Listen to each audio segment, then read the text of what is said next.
Hey there! If you're navigating the world of missing teeth, you've probably heard about dental implants. It's an exciting era where dentures aren't your only option. Here in Fillmore, we're making strides to ensure dental implants are not just a dream, but a reality for many. Let's dive into what makes dental implants a cost-effective choice for you.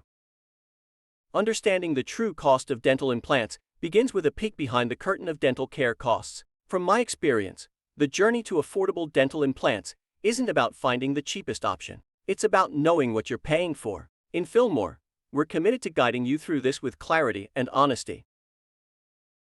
You might have seen those ads promising dental implants for as low as $399. Catchy, right? But here's the thing.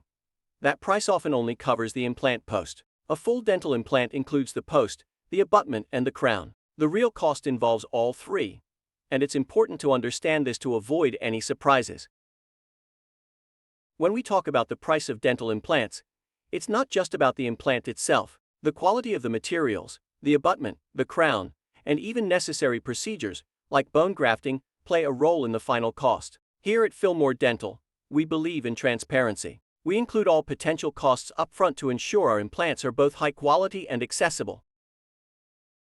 Our goal at Fillmore Dental is to make dental implants an accessible option for everyone, focusing on affordability without compromising quality. By sourcing materials in bulk and having our own in-house lab, we manage to keep costs down for you. We're here to welcome you for a free consultation, helping you step closer to the smile you deserve with affordable dental implants. Let's embark on this journey together.